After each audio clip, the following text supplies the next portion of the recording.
All right, so you're already becoming an expert on cars passages and how to get sketchy with them, which is great.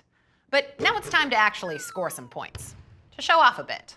To help you shoot those buzzer-beating three-pointers, let's get strategic with cars questions.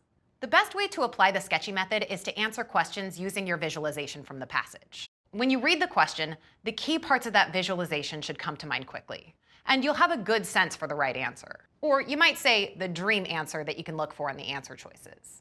But before we get to the answers, let's take a closer look at the question types. There are 3 of them, and we use a certain text you might recognize to illustrate each one. The first type of question is all about facts and what you can infer from those facts in the passage. The AAMC calls this question type foundations of comprehension, which is basically what it sounds like. Did you understand what you just read? For example, a foundations of comprehension question might ask, what elements of the king's retinue attempted to repair Humpty Dumpty? The second type of question is about how ideas are related to each other within a passage. The AAMC calls this reasoning within the text. Sounds a little more complex, right? This type of question is interested in connections between ideas or characters within the passage, or how the author builds an argument. A reasoning within the text question might ask, what evidence is given that Humpty Dumpty's fall was, in sum, a bad outcome? And finally, there are reasoning beyond the text questions, which move beyond the passage to introduce a new situation. You might be asked how a logical argument from the passage affects a new situation, or vice versa.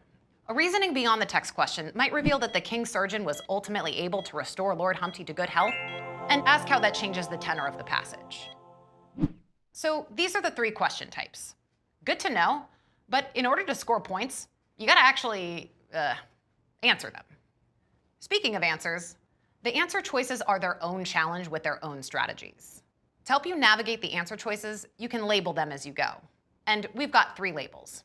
Definitely not, maybe, but I'll do more research, or yeah, this is probably it.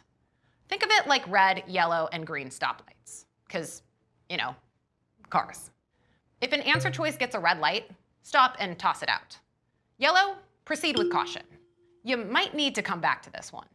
And green means you're like 90% sure. But just like when driving, you still check both ways and give the other choices a quick glance to rule them out before cruising on to the next question. Okay, we've given you some fundamental skills for how to move through cars questions. But like basketball, you'll only get better with practice. And the more you practice, the more you'll recognize important patterns. We'll be calling out these patterns in the passage walkthroughs we do in the rest of the course. And we'll bring back our sketchy stoplight as well. All right, let's wrap this up with a quick summary. There are 3 broad question types, and they're categorized based on whether they pose straightforward questions about the text, ask you to think critically about the passage, or introduce some new information and ask how it affects what you've read. And when you're looking through answer choices, it's helpful to categorize them using our stoplight. Green means you feel very confident it's right, red means you're quite sure that it's wrong, and yellow means you want to go back and think a little harder about that one. And sure, you'll shoot some air balls, or maybe get close with a brick or 2, but give yourself enough time and you'll be knocking down 3s with ease. Just make sure you don't get injured while doing it.